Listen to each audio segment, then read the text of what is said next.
Some people spend their entire lives chasing the light, seeking the next happy moment, the next spiritual high, the next reason to smile, without ever realizing they're running from themselves. I used to think that was the way to live too. But then I learned something that changed everything. What we keep running from doesn't disappear. It follows us, quietly, patiently, waiting for the moment we finally turn around. In today's video, I want to share a perspective that isn't just about psychology. It's about coming home to yourself. We're going to explore one of Carl Jung's most profound ideas, shadow integration. Not as an abstract theory, but as a living, breathing practice that can change how you face challenges, break cycles, and find a deeper kind of peace.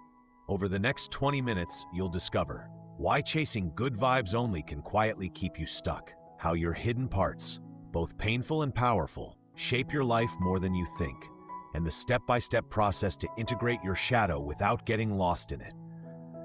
By the end, you'll understand why embracing your darkness might be the most life-giving thing you ever do. I'm not here to talk at you. I'm here to share what I've lived, what I've seen in friends, clients, and even strangers.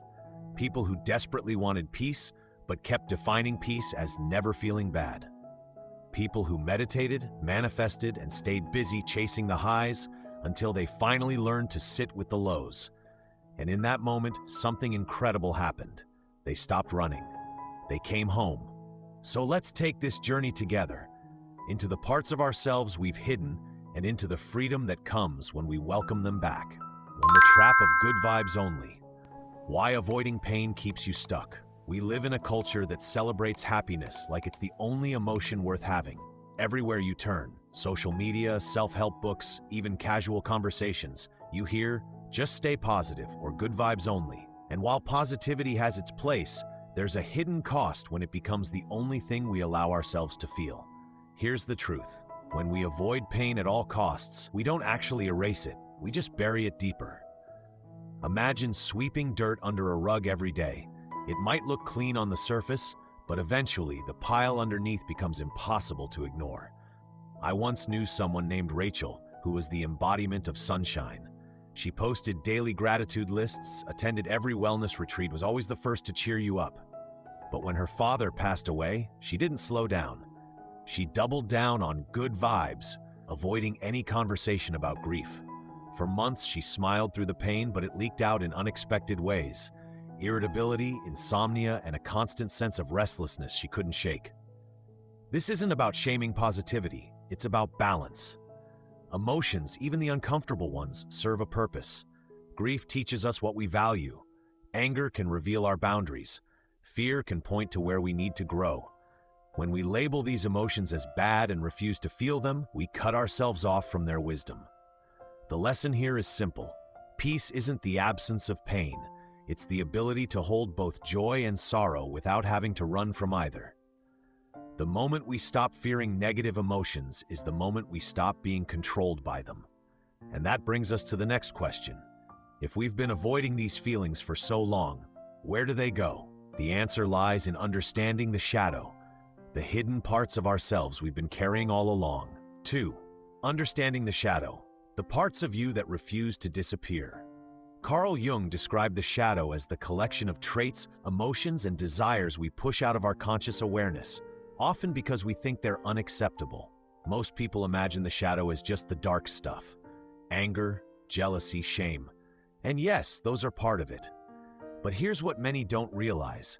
The shadow also contains hidden strengths, creativity, and passion we've buried because someone, somewhere, told us they were too much. Think about it like packing a suitcase when you're young. Every time you felt something that wasn't welcomed, crying when you were told to be strong, getting angry when you were told to be nice, or speaking your mind when someone said you were too loud, you stuffed that part of yourself inside.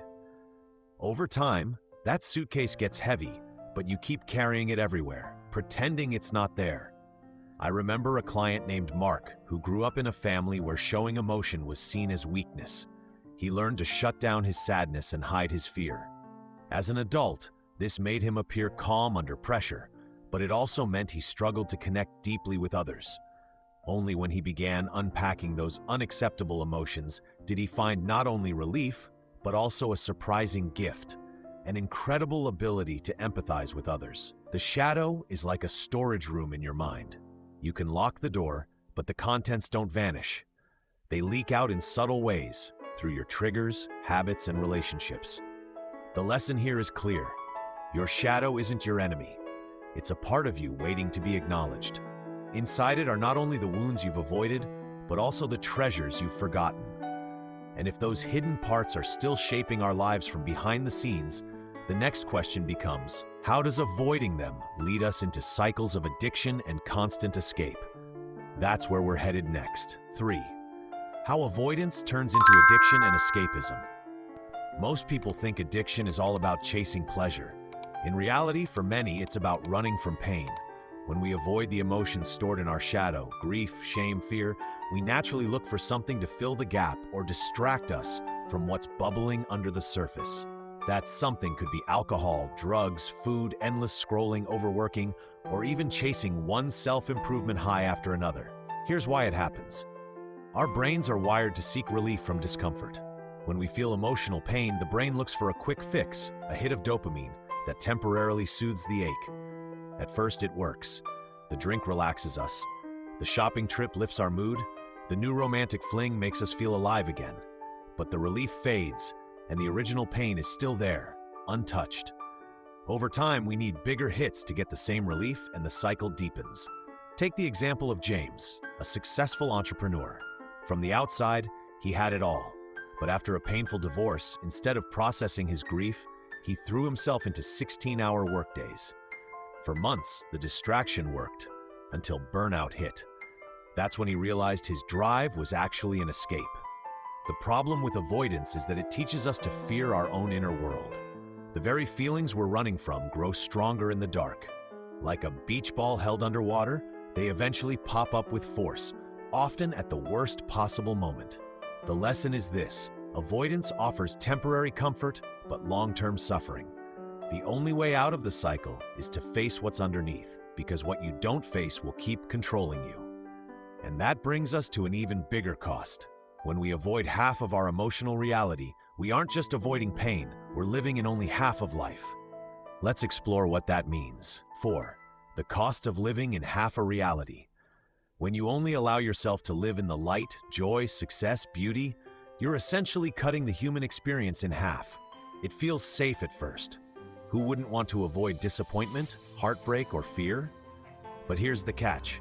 When you push away the lows, you also limit the depth of your highs. Joy feels shallow because it's disconnected from the contrast that makes it meaningful. Think of it like watching a movie with only happy scenes. Without tension, loss, or challenge, the victories feel flat. Our emotional spectrum works the same way. Full color requires both light and shadow. I once worked with a woman named Elena who avoided any conversation that could get too heavy. If friends brought up struggles, she'd quickly change the subject. Her life looked perfect on Instagram: vacations, parties, beautiful moments. But privately, she confessed to feeling strangely empty, even in the middle of celebrations. It wasn't that her life lacked good moments, it was that she had no emotional depth to anchor them. Avoidance also makes us fragile. When life inevitably delivers a challenge, a layoff, illness, or breakup, someone living in light-only mode often feels blindsided and unprepared. Without the ability to navigate pain, even small setbacks can feel catastrophic. The lesson is simple: embracing the full reality of life, both the sweetness and the struggle. Doesn't make you weaker. It makes you more resilient. It grounds your joy in something real and lasting. So if living in only half of reality leaves us fragile and disconnected, how do we reclaim the missing pieces?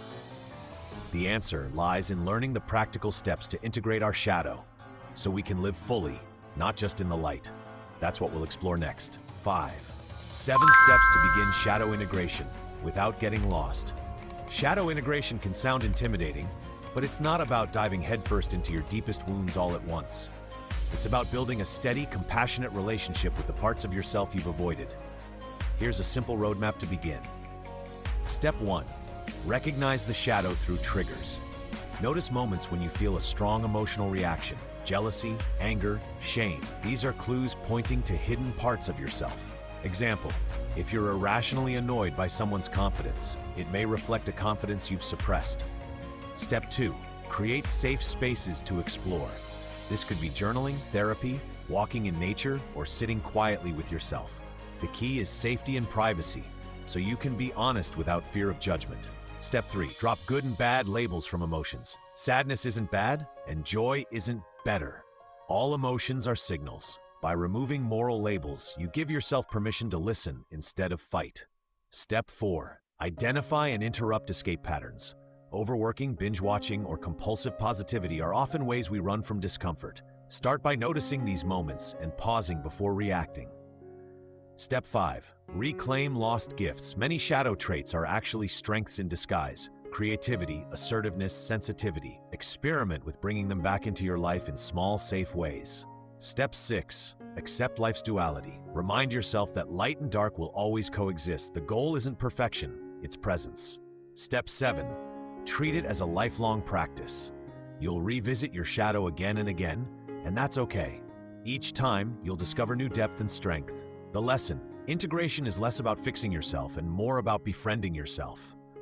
And yet, many people stumble in this process by making avoidable mistakes.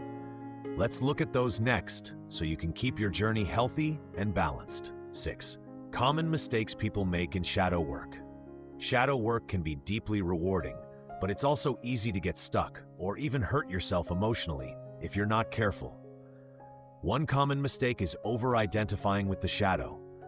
This happens when you start believing "I am my pain" or "I am my flaws," forgetting that your shadow is just one part of a much bigger whole.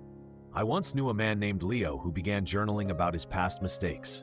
Instead of finding insight, he spiraled into self-blame, convinced he was broken beyond repair. Another pitfall is trying to process everything at once. The shadow is a lifetime's worth of experiences, not a weekend project. Diving in too fast can lead to emotional overwhelm or burnout. Imagine trying to unpack an attic that's been locked for decades in a single afternoon. It's too much, too soon. A third mistake is turning shadow work into self-attack. Some people treat it like a court trial, collecting evidence of all their shortcomings. This defeats the purpose.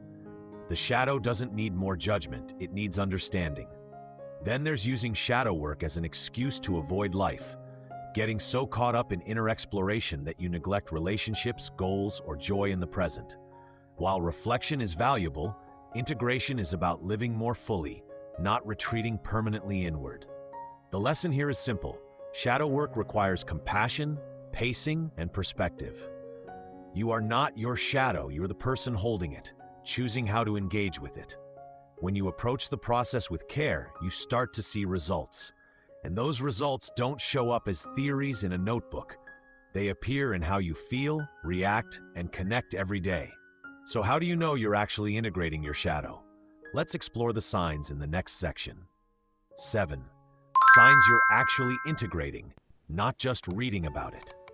It's one thing to understand shadow integration as an idea. It's another to live it. The real signs aren't found in how many books you've read or how many journaling prompts you've completed. They show up quietly in your daily life. One of the clearest signs is less reactivity.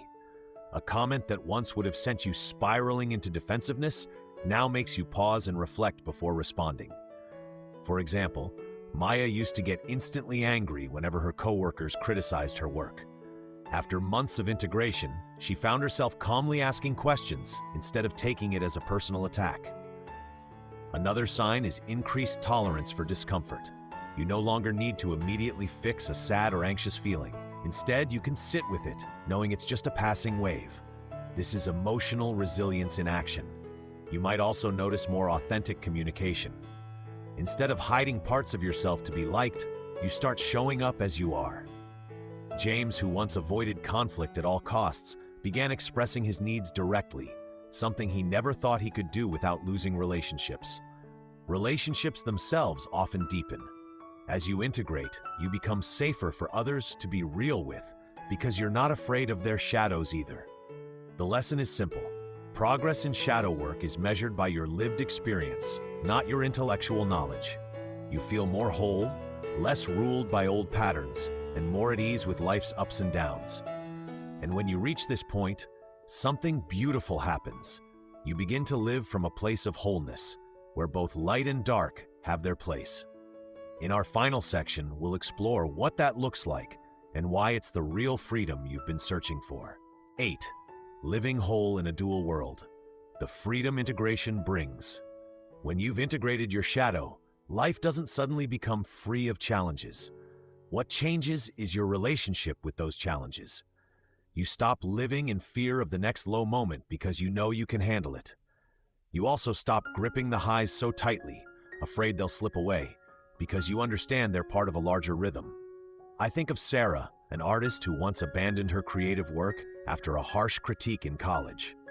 For years, she told herself she wasn't good enough and busied her life to avoid that old sting. Through shadow integration, she revisited that wound, realized her sensitivity was actually a strength, and returned to painting. Now she creates not because she's chasing validation, but because it's who she is.